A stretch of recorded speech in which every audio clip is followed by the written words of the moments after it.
20 years, I've had the distinct pleasure of hosting and producing the New Fly Fisher.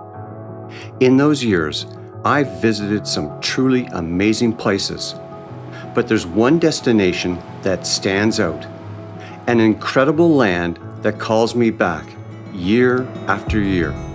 That place? Labrador, known as the Big Land. It's 113,000 square miles of untamed and unspoiled wilderness.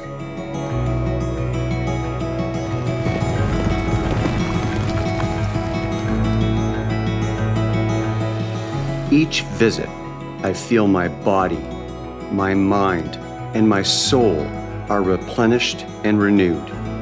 It is a supernatural land. This pristine, rugged, and unforgiving land is home to some of the best fly fishing on the planet. A place where massive brook trout will delicately sip a dry fly off the surface or viciously hammer a mouse pattern. Truly wondrous, a thing of angling dreams.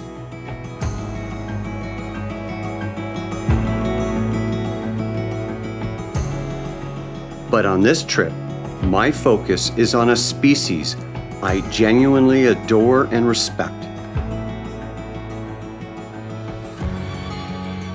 Atlantic salmon. The Atlantic salmon is a defining element of Labrador, representing the very essence of her wild, free-flowing rivers. To watch an Atlantic salmon savagely swirl behind a riffling wet fly, or rise with purpose to a dry fly, are among the most exciting experiences in all fly fishing. Majestic and powerful silver leapers. They captivate, excite, and frustrate, which is all part of their appeal. On this trip to Labrador, I'm returning to a river that I haven't fished in over 14 years. A river that is considered by many hardcore, world-traveling salmon anglers as one of the top waters to cast a fly for the king of game fish. Welcome to Flowers River. Come join me on my adventure to a destination where fly fishing dreams become a reality.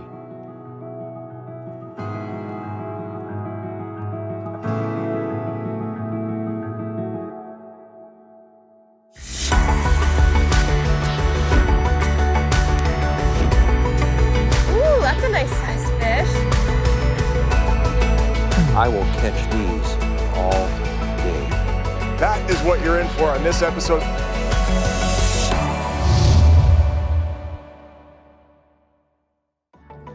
The New Fly Fisher is supported by Newfoundland and Labrador Outfitters Association, Orvis Fly Fishing, Adipose Boat Works, Scientific Anglers, Trout Unlimited, WeatherTech Canada,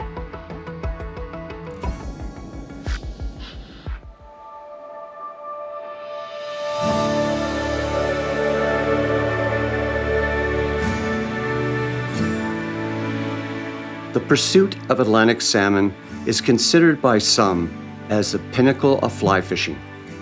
For me, Atlantic salmon represent a profound range of strong emotions. As Jim McKay stated for ABC's Wide World of Sports, the thrill of victory. Oh yes. Yes, this is what it's all about, folks. This is what it's all about. And the agony of defeat. Oh, no. Gone. He got out in that side current. I couldn't turn him. That is the essence of why I love Atlantic salmon angling so much. There's simply a ridiculous addiction and passion, but one seemingly I cannot live without. So with this in mind, my trip to Flowers River has led to many restless nights as I dreamed of large Atlantic salmon rising to take my bomber off the surface, followed by an explosive jump and run. And what fish there are here. Terry Byrne, head guide at Flowers River Lodge, said it best. I mean, there's a lot of famous rivers in Labrador, but this river probably has the biggest fish in Labrador. It may not have, the numbers to equal the Eagle or anything like that, but when you talk size, like there's a lot of fish in this river in 20-pound range, and there's a bunch in the 30-pound range, and we've had some that are pushing the 40-pound range. So that makes it pretty special to be up in the wall and be able to get a fish that big. In order to properly chronicle my adventure for all, I will tell the story as each day unfolds, with all the highs and lows salmon fishing can offer. It's the third week of July, essentially the start of the season at Flowers River. There's still snow on the hills surrounding the lodge, but it is warm on the river. The water is high, but dropping. Ideal conditions, but not perfect yet. It's still a bit too high, and the salmon coming upriver are blowing through quickly, not stopping at traditional runs or pools. Day one has us heading out on the river after lunch with my guide for the week, Chris Sinclair. I'd heard wonderful things about Chris from fellow host Bill Spicer. Chris guided Bill at Crooks Lake Lodge the previous year for brook trout. My confidence is already soaring because I know Chris is a rock star of fly fishing guides. This is going to be a great week.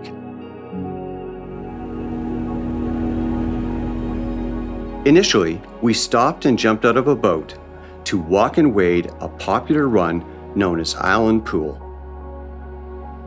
As hoped, Chris provided me with some expert advice. Okay, so this is Island Pool on the Flowers River here.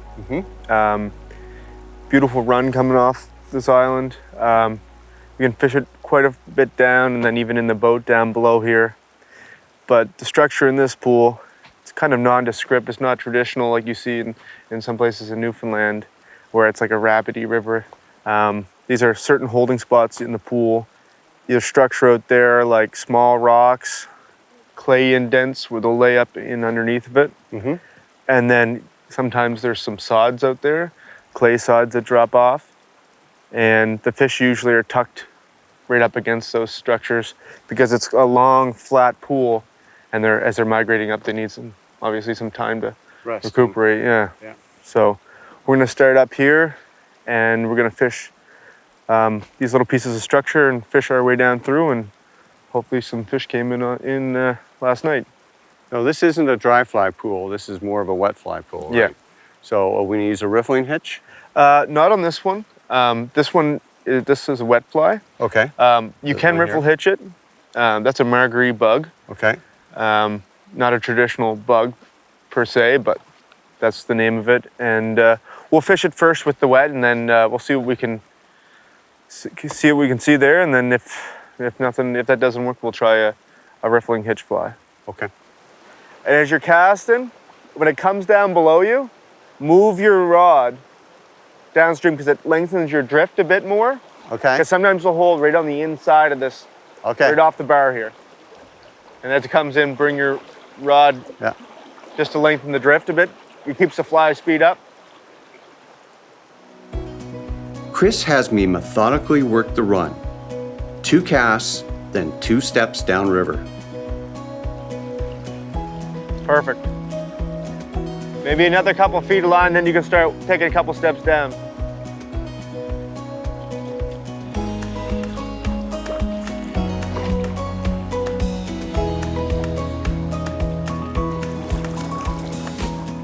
You're in the right spot there, Colin.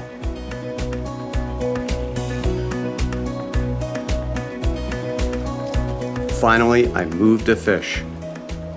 Nice. Kind of thought he looked up at it, but it's hard to tell. So generally, if you rise a fish, the adage is to rest the fish.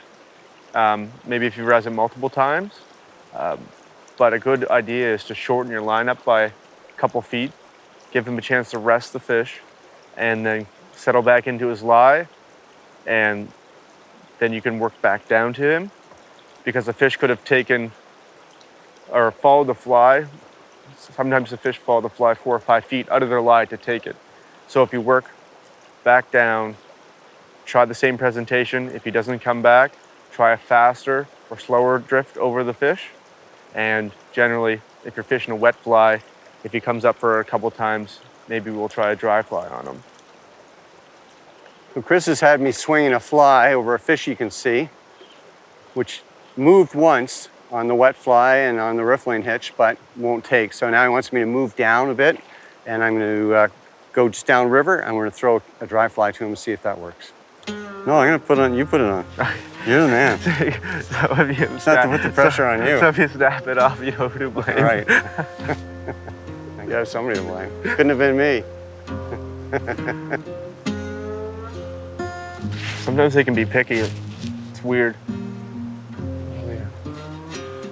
Really fussy. Keep putting it on them. Yeah, right? Yep, right here. Just went right over top of them. Pretty positive. If that's a fish, it's a good-sized fish. Yeah, that's what I'm saying.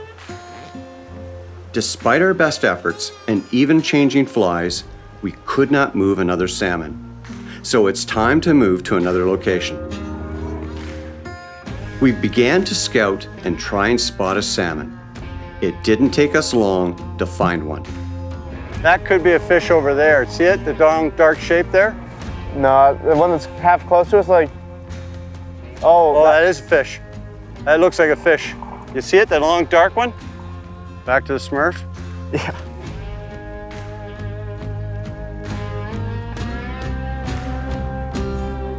Too short? Just a little bit, but let it drift. No, perfect. Got him! Grills. Nice eat though. Oh, there he goes. Oh! Up and over. Okay.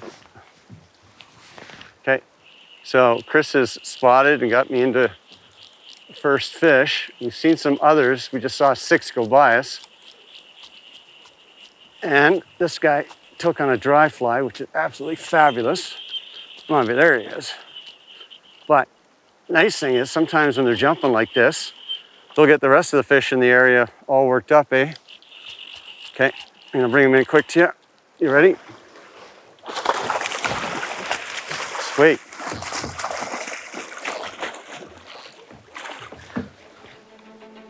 Beautiful. Gone. Outstanding. Right there, don't move. Right there. How far off? Right there, 2 of them. That's him right there, right? Am I fishing to the right thing? Let me stand up and look. Right there. Got him! Oh, he missed it. Rest him. Yep, got him. Oh, that's a decent fish. There he goes.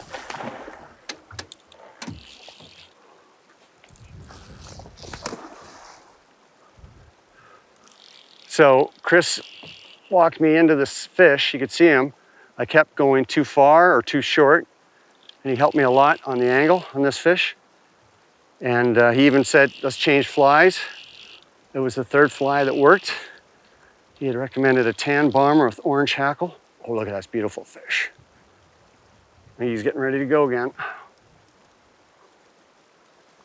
He's saying, why am I It's gonna go in under the boat. able? Sweet. Nice fish.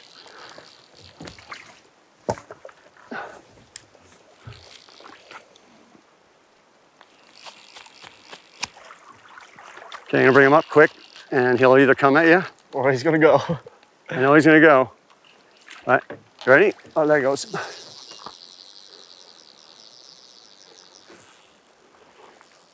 Could go to shore with him, but he's not that big to go to shore with. I got him in the corner of the mouth. You saw it.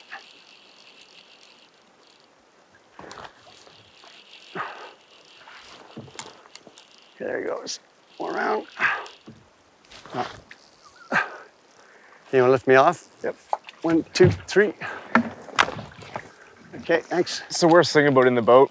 Yeah. Part of it though. Yep. Gonna bring him up towards cameraman. There we go. That was outstanding. And you know, the best part was getting him on a bomber. Like, that was awesome. He came up, I saw him turn on it, but I didn't feel the grab, so it, you know, I didn't set the hook. And then we had to wait, rest him, and then took 3 or 4 casts, got it in there. Chris helped me, boom, fish on.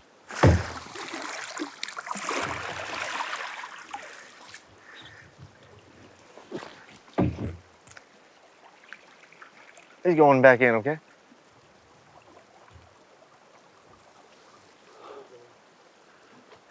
Chris, what do you think? What size? I would say he's about,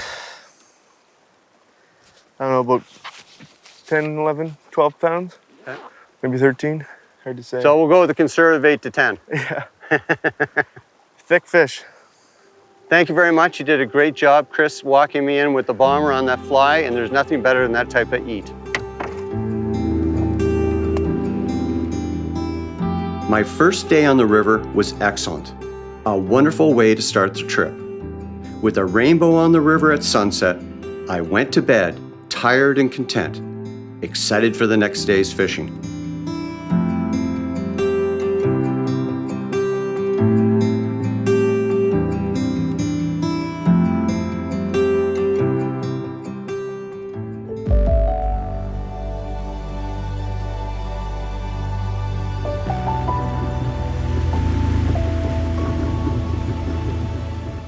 My second day at Flowers River is beautiful, sunny, and quite magnificent. My guide, Chris Sinclair, has recommended we travel downriver to fish some known locations where fresh salmon will possibly hold. I can hardly contain my excitement to get started. It's at the top there. I'll let you do the knot. Okay, are you doing a turtle on it? Had a stout go in here underneath my mask or underneath my buff and was inside buzzing around. Yeah. At least didn't bite me.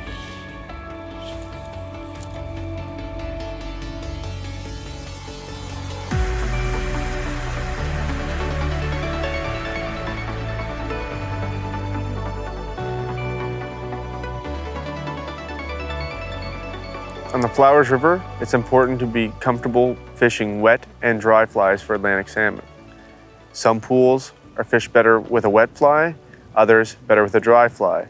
This pool generally is fished with a wet fly, but can be fished with a dry fly if you spot a fish.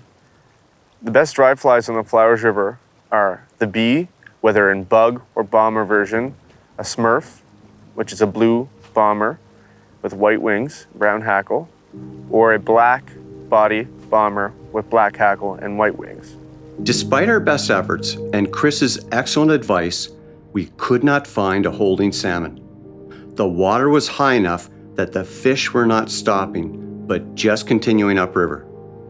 This was one of those days you can expect when salmon fishing.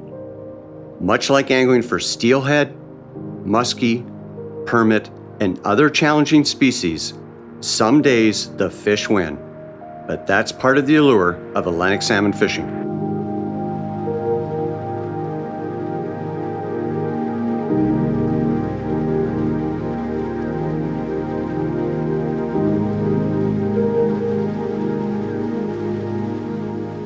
Day 3 starts off with mixed weather.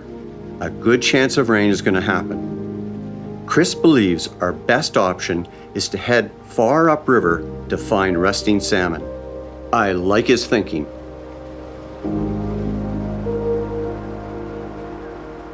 Chris is taking me to Top Pool, a place where salmon will rest after coming through a set of rapids.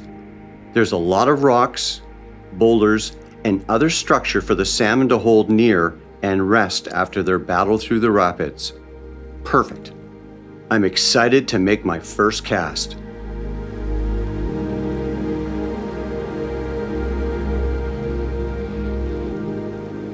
Chris, am I doing it right or am I putting it in the wrong place? Because I put that fly over that fish half a dozen times now. Colin, just cast a little closer to him. You're up a little bit too far. Land it about 2 or 3 feet in front of him. Let it float down and he'll take it, I guarantee it.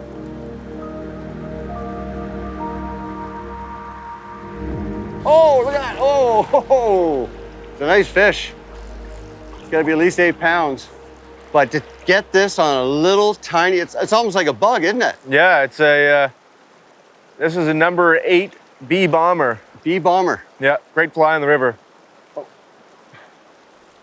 So one of the things Chris was reminding me as this fish jumps is to bow to the fish and keep it tight, but let the rod take the shock so you don't break the tippet. Oh, he's right in front of me here. Oh, it's a nice fish. Beautiful colors, fresh. See if I can get him to you, Chris. I'm gonna back up here. Yep. Back up, back up. He's gonna go again, I think. Yeah, I think he is. He's thinking about it. Got his head up. You can tell I'm excited. My hands are shaking. This is so much fun. Catching a big salmon like this. Okay, so I'm gonna walk back to you. He's right at your feet, Colin. He's right at my feet. There you go. Ah. That is awesome. Awesome, awesome, awesome, awesome. On a little tiny dry fly. All right, we don't want to stress this fish. It's a nice male. Hold him up here. I'll hold the net. Do you want to hold him? Yeah. Show him the camera. We'll keep him in the water. Look at that. Oh, isn't that beautiful? Absolutely. Around 8 to 10 pounds, yeah. Yeah. Beautiful. Beautiful fish. Always release the salmon upstream. He's ready to go.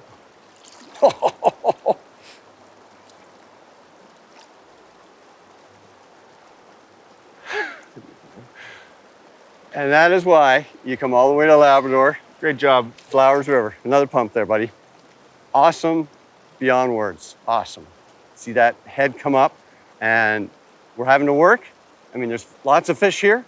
They're making us work. But to catch them on a little tiny fly, that's a bumblebee? Yeah, bee bomber, yeah. Bee bomber. Wow. Awesome.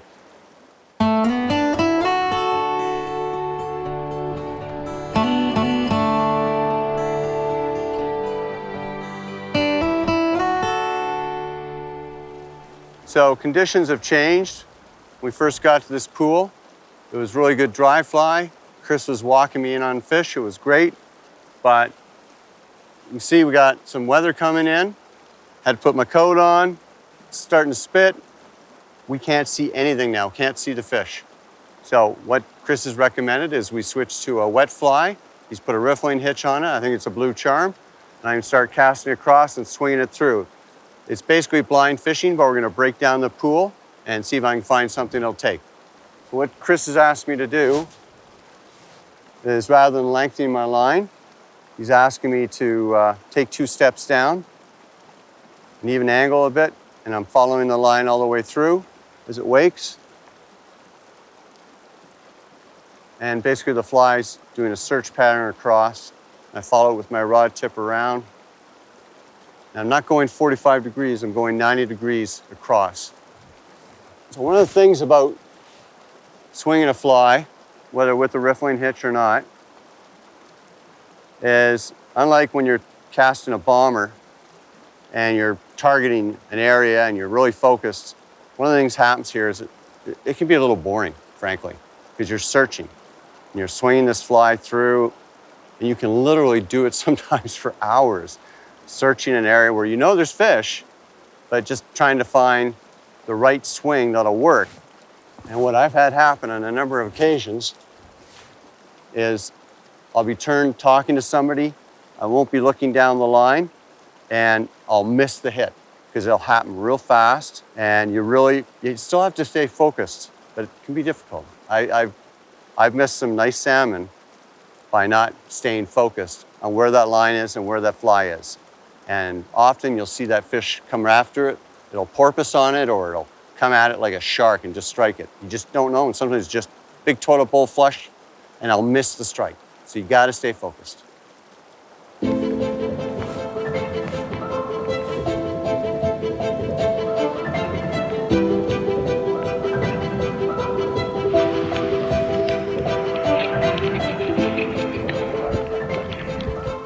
Well, I gotta tell you folks, that was really disappointing.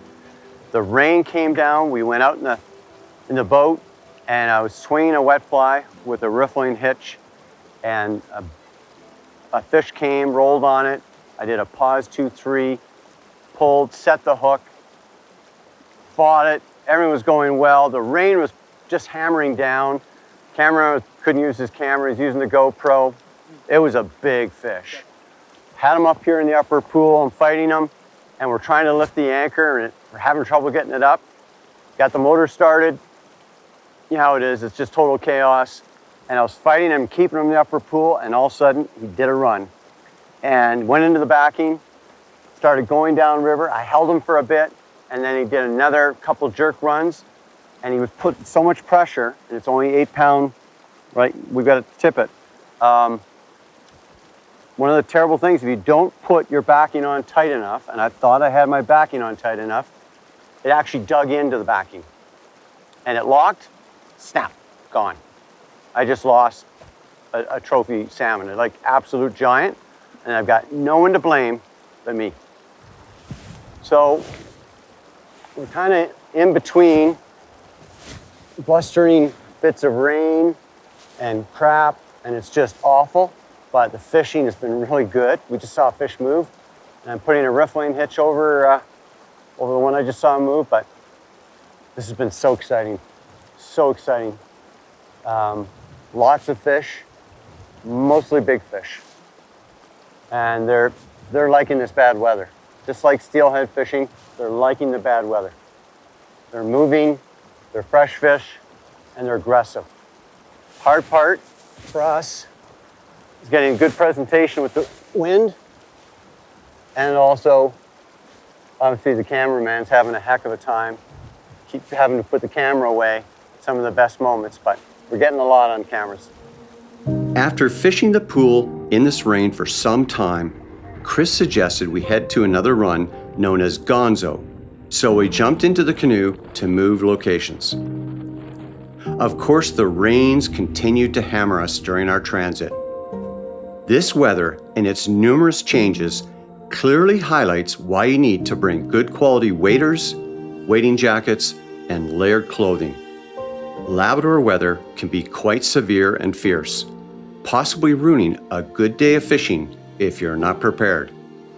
So as you can see, the rain's continuing. We've come downriver from the last pool. We're now at a pool known as Gonzo. We're gonna hit it before we head back to the lodge for supper. It's about 3 o'clock-ish, but the rain is still coming down pretty heavily. We're hoping there'll be lots of fresh fish at this pool, just like there was above. Let's give it a try with a wet fly using a riffling hitch. It's an excited fish because I saw him move. That time I got him.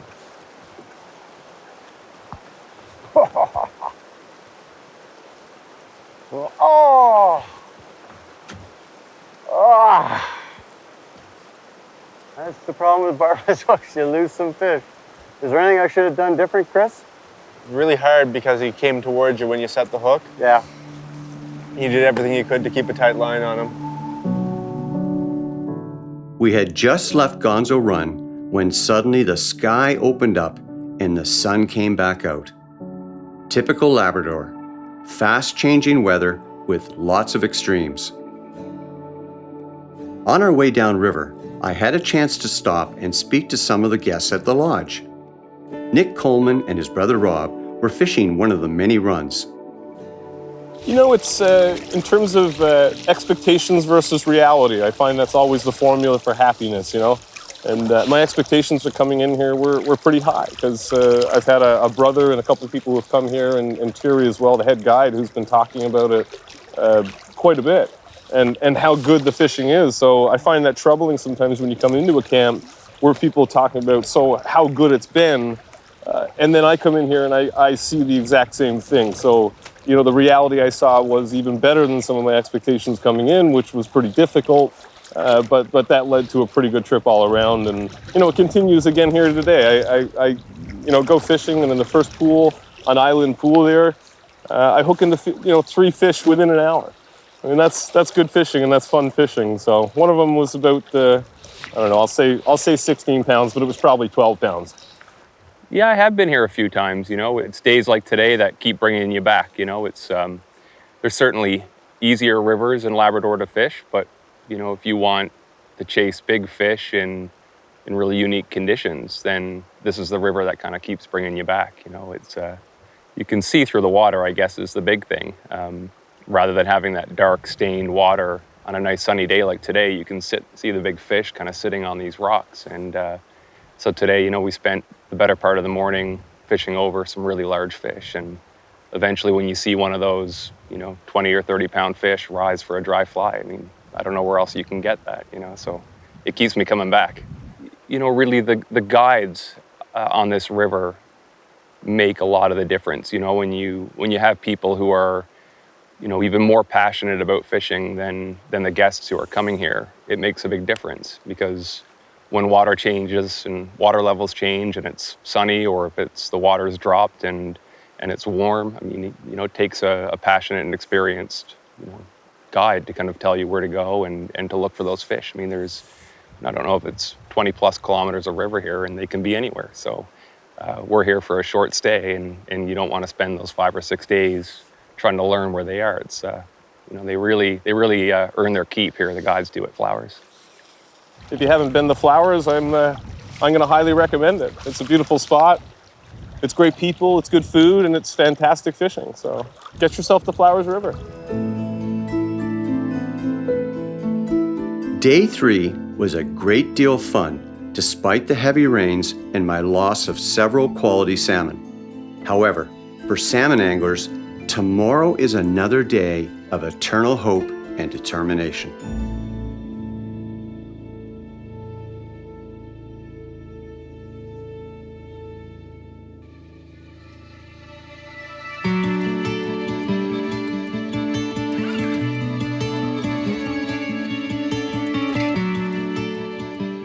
The Flowers River is the most northerly of all the scheduled salmon rivers in Labrador. Fish begin to enter the river in early to mid-July and continue to come, based on water conditions, well into September. Unlike many in Labrador, the Flowers is a very low gradient, slow-moving river for the most part. It's an ideal fishery for new anglers who don't have a lot of wading experience, or for elderly fly fishers who still love to wade. Some pools are best fished from one of the rock-steady canoes the lodge uses effectively on the river. The river, unlike most flows in Labrador, is gin clear, which is why sight fishing for salmon is a very common experience. The river is divided into approximately 25 named pools and runs, so there's lots of good water to fish. Access is usually via motorized canoes, but recently, the lodge added a hovercraft to its inventory, which makes getting up and down rapids even easier. Flowers River Lodge is ideally located several miles upriver from the ocean, nestled on the river banks between majestic hills. It was constructed of red cedar logs some 60 years ago and was recently renovated with a kitchen, dining room, and 2 private bedrooms, each with their own ensuite. There are numerous beautiful log cabins for anglers, 2 of which can accommodate 2 anglers each. More recently, a stunning 3-bedroom, 6-person log cabin was just completed, which is absolutely palatial.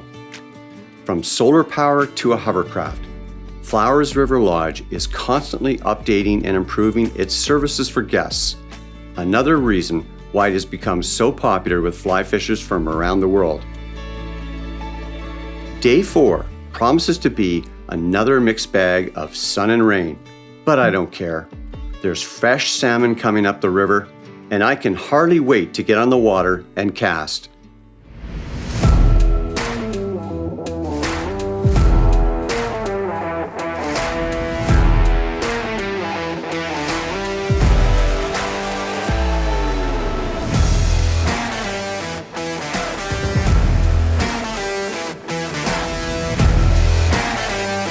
That was an epic take on this little dry fly. Chris walked me in, And the fish, if it's the same one, he's coming right at me. That's why you need a large arbor. That's a good sized fish. I'm gonna hold him here. Chris, you wanna come on over? Here goes. Yeah. He might take a run, so. Whoa, it's a big fish. Gonna keep its head up, nope, he saw you.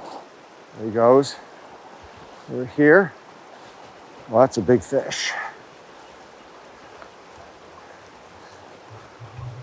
Okay, I'm gonna go this way. Put the head up. Good job. That is an absolutely beautiful Atlantic salmon. Look at how fresh it is. And what do you think it is? Maybe 15 pounds? Over 15 for sure. 15 to 18, in that range? Yeah. Beautiful. Ready to go. Yeah, ready to go. Long journey from the ocean. That's conservative 15 to 18 pounds. That's a nice fish. Yeah, it might be 20. Thank you. Like I said, I like to go conservative. Yeah. So Your lips swollen up some bad, brother. I know. Should take you to get a photo of my lip. So one of the things about coming to Labrador you have to prepare yourself for, first is the weather. It can go up and down. It can be, as you can see, there's snow in the mountains here. It can be hot, it can be cold. And today we've had rain. It's at least been decently warm. The other thing you have to prepare yourself for, that you bring in your bag, is bug spray. Now I'm wearing a buff, and that's helped me with the insects as well as keeping the sun off me. But unfortunately, it didn't do everything because I didn't put the bug spray close enough. You can see my lips all puffed out. And either a black fly or mosquito got in there and walloped me.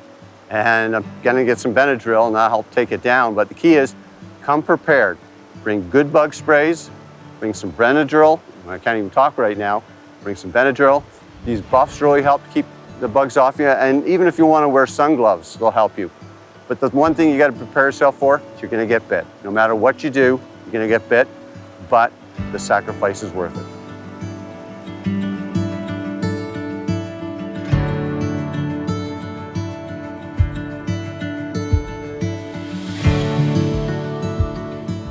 So traditionally, Atlantic salmon on the East Coast have been fished with a down and across presentation, whether that be dry fly or wet fly. I was raised to fish salmon on a downstream presentation, and trout as well, actually. But the key point is to present that fly first down to the fish rather than seeing a line or leader. Like you said, to land that fly in that sight window and for it to gain its attention and it can track it and then rise to it, I think is key. Sometimes it doesn't matter. That's the joy of Atlantic salmon fishing. Learning every fish takes different, but when you use the same methods over and over again that work, that's when everything kind of comes together. It's the same kind of thing when you're casting like a 45-degree angle with a wet fly, and here we cast more towards like a 90 degree, so it swings. And it depends on the run too. Like here, you cast, depends on the speed of the water. What angle you cast your wet fly on for it to riffle hitch properly depends on your speed of the water. Here, you'd have to cast a little bit more upstream, but in faster water, the fly will hitch on a 45. So you gotta really read the water and know how to present the fly to the fish that will hitch properly and the fish will rise. Every river fishes differently. It all depends on speed of the water and makeup of the pool. And every pool is actually fished differently as well.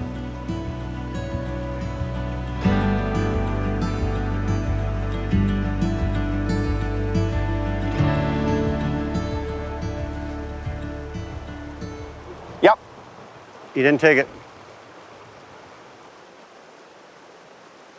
So we're kind of juiced.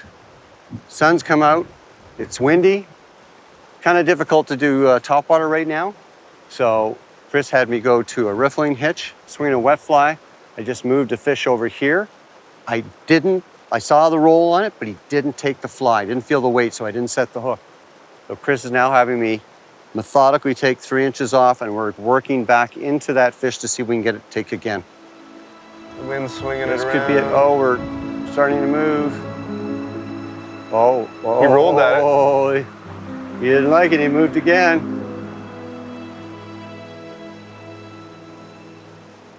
Finally, we had to call it a day and head back to the lodge.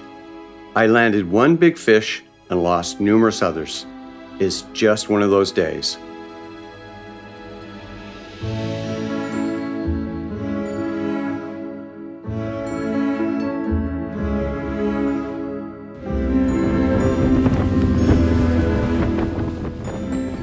Day 5 was starting off with a weather bang. Multiple fronts were coming through the valley, bringing heavy rain and winds. But both Chris and I felt it was magic time for the salmon, and it turned out we were so right.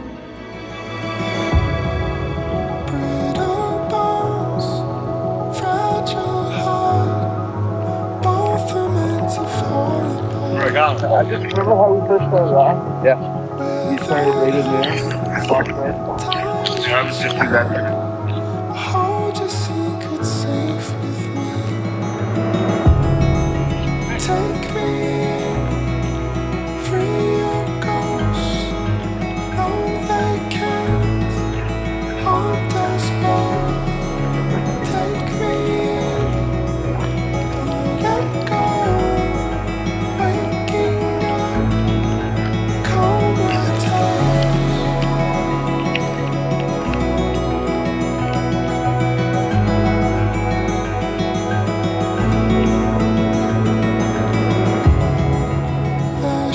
You don't.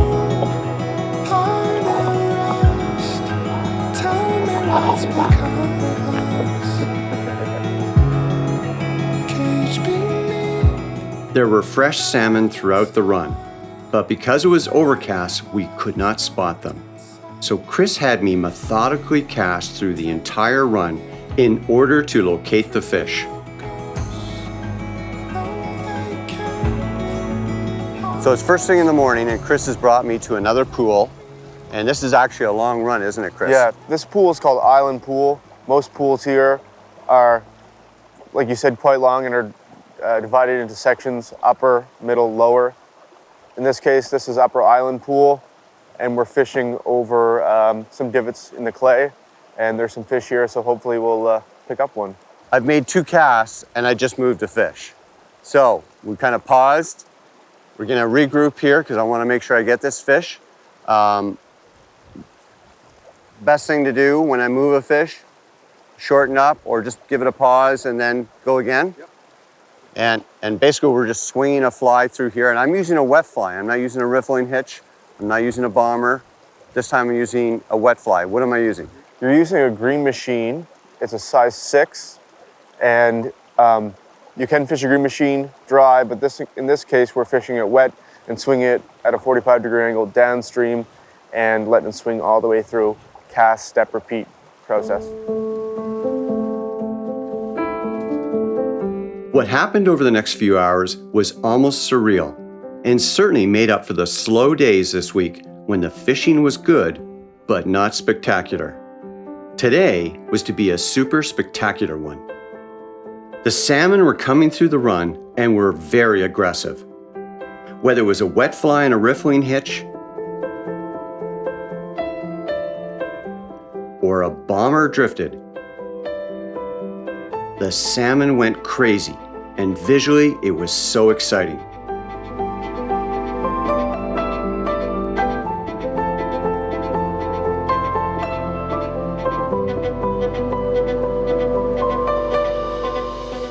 They would boil beneath my riffling hitched wet fly, or hit my bomber with their nose, or even snap at it in anger. But some would commit, and then the fight was on. So powerful.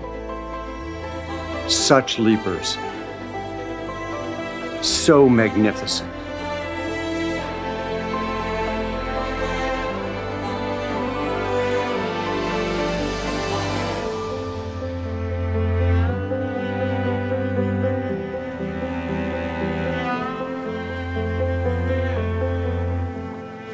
There he goes. Wanted to make sure he took. That's not girls.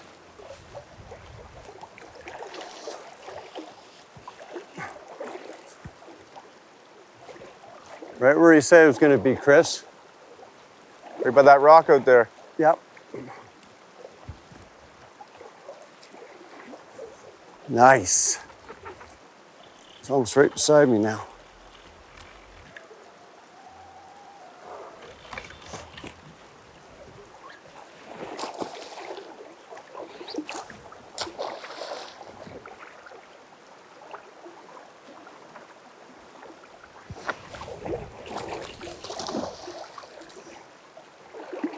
You think of that, Colin? We rose him a couple times, didn't we? Yeah, we did. Bright chrome. Say about an 8-pounder, Yep. 6 to 8-pounder. Yeah, I would say that. Just a little bit bigger than the grills. Doing a great job fighting this fish, Colin. All right. Fly's already popped out. Thank you. Fly's going. Yeah. You know, And if you don't mind, I'm gonna cut this fish upstream. Right out like that. Look at that. Beautiful. It's already ready to go. You know, let it go. awesome. Great release. Thank you, sir. So much fun. It's great when you get them on bombers, get them on a riffling hitch. In that case, it was a wet fly, but it's funny. I can't see the fly, but I can kind of see the line underneath the water because it's so flat calm right now. And I saw the big flush on it. 1, 2, 3, set the hook. Yep. Perfect. And then it went airborne. That was perfect. That's why we come here. Yeah. Others I would lose, including a giant female salmon we estimated was over 25 pounds. But such is fishing, the thrill of victory and the agony of defeat.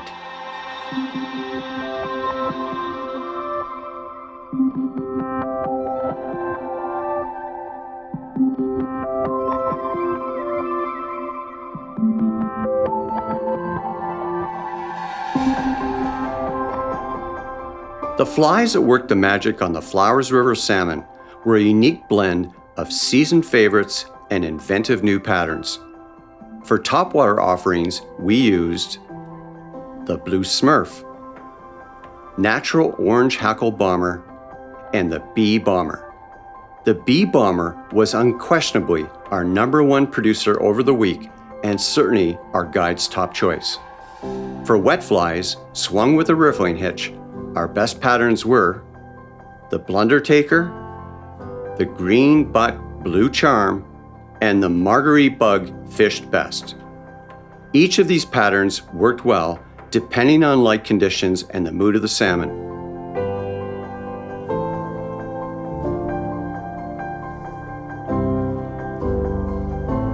Day 6, my final time at the lodge and fishing the Flowers River. Head guide Terry Byrne offered to accompany Chris and I and even use the hovercraft for a fast and easy drive upriver. How could I say no to such a luxurious ride? We've arrived at Top Roll, and we both set up to cast. I literally made one cast and hooked into a fresh salmon. But unfortunately, I wasn't prepared when the fish went airborne. It broke off. No, it just came out. Not bowing to the fish when it jumps. Total rookie move. I know better. I'm embarrassed. So quickly, I asked Terry about the guides, this river, and what measures the lodge is taking to protect this pristine environment. We pride ourselves on trying to have the best guides we can. Chris is a premier guide. He's learned the river over the last few years and he's doing really well. But we can help, our guides are good enough, we can help anyone from a novice angler to a guide who's been at it for years. Like, we can put you on fish, they'll give you little tips and techniques if you need it, and they'll work with no matter who you are, they'll work with it to make your experience even better before the week is over. Now, in terms of Flowers Lodge, I mean, it's just incredible. There's literally millions of dollars been spent on this place to make it what it is, and it's still in progress right now. Mm-hmm. So how many people can come here? How many anglers can you take at a time? What's a comfortable size or number of anglers? We take 12 guests every 6 days. And we've got all new accommodations. Really, the only thing we have left from the original owner is the main lodge. And we've converted that. That used to have 3 double rooms, and we've now converted it to just 2 single rooms with their own ensuite. And we've got a new 6-person lodge built and 2 smaller cabins that sleep 2 individually. It's not just the salmon. I mean, how many pristine places is there left in the world? Much less Canada, but just in the world. There isn't a lot that have not been touched by mankind. And I know Flowers River does a lot, from the electrical power they're using with the solar panels to their garbage disposal and everything you guys do there to protect the environment and have the smallest impact or footprint. We're trying to leave the smallest footprint we can. And we're constantly trying to improve that. Every year we try to do something a little better, and anything from energy consumption right down through to make sure that we leave as little mark on the land as we can. Because, I mean, look at it, it's beautiful. So you don't really want to destroy it. The longer it can stay like this, the better. Everyone can hopefully get up there at one point and enjoy it. As long as these silver beauties keep coming back, we'll be here.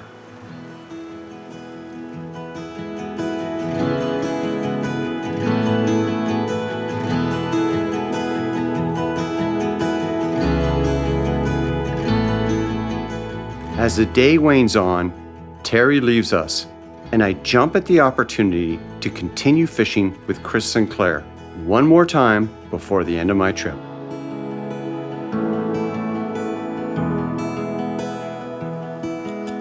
Oh, it's not bad. So it's about 5 o'clock. I was just about to recommend to Chris that we go in. I'm at the end of the run here, making a few last casts, and the famous last cast, I got an eat, and a nice sized salmon. And sometimes that's how it works. It's so great when it does. Oh yeah, sweet. He's almost there. He's got one more jump in him. Yeah, he's good for one more jump at least. All right, bring him this way. Turn his head downriver.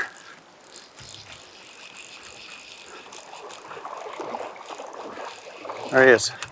Oh, he saw you.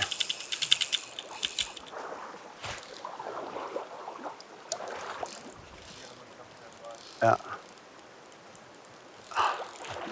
What a powerhouse. This is the reason why you want a decent drag. Okay, so I'm gonna come back up. Turn him, turn him, turn him, turn him, turn him, turn him. Don't chase him, don't chase him. Okay, here he comes. Head up.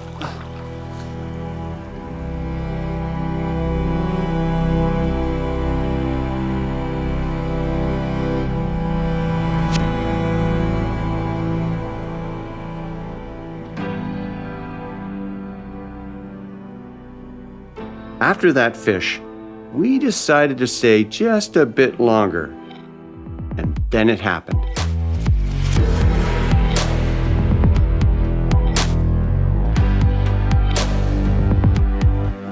Well, that was an incredible take. And I think it's a decent fish. I haven't seen it yet. There it goes. Oh yeah, it's a big fish. Big fish. Uh-oh, he's trying to get downriver. No. Oh.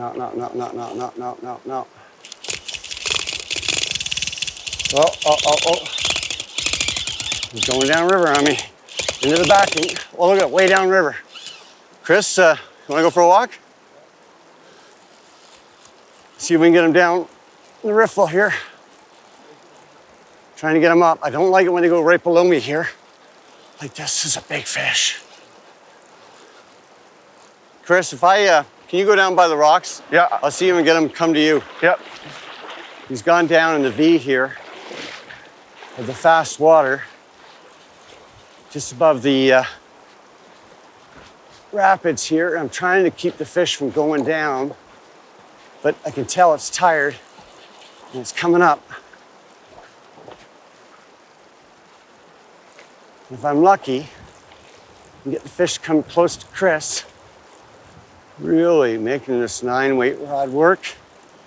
And more importantly, testing the quality of our leader and tippet system. So we don't want to make any mistakes on the knots.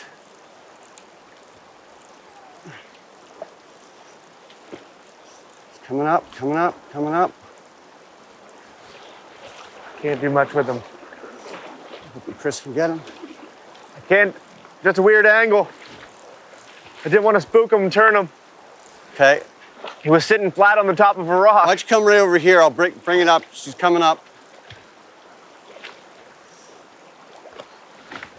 So I was really lucky to get this fish back up before it went down the deep water.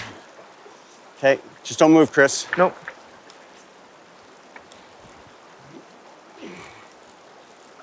Just got this little bomber in its mouth. Barbless, it's like everything's against us. But go like this.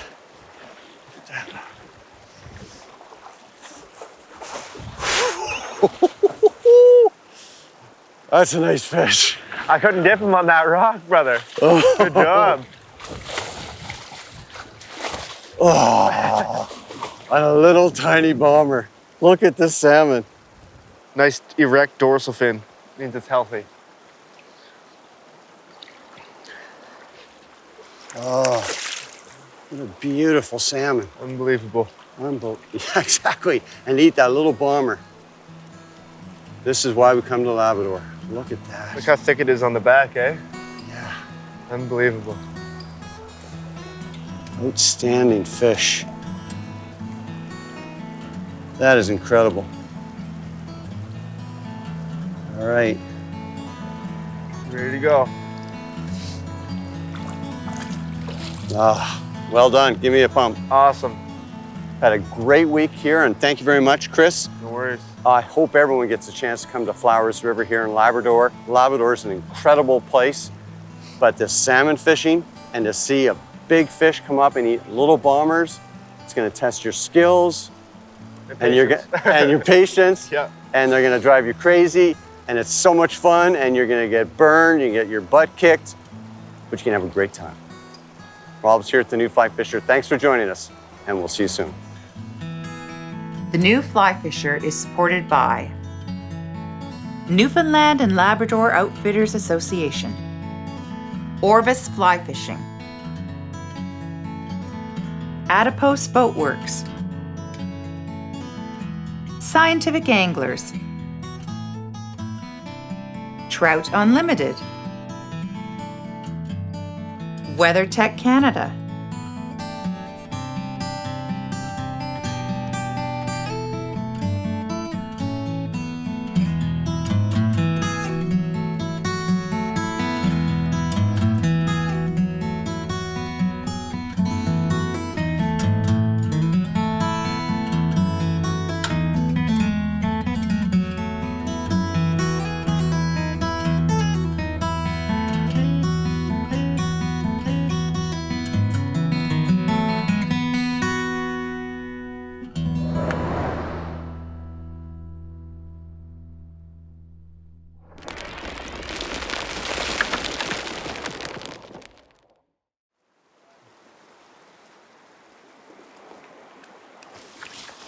That'll be incredible. For you, Ryan.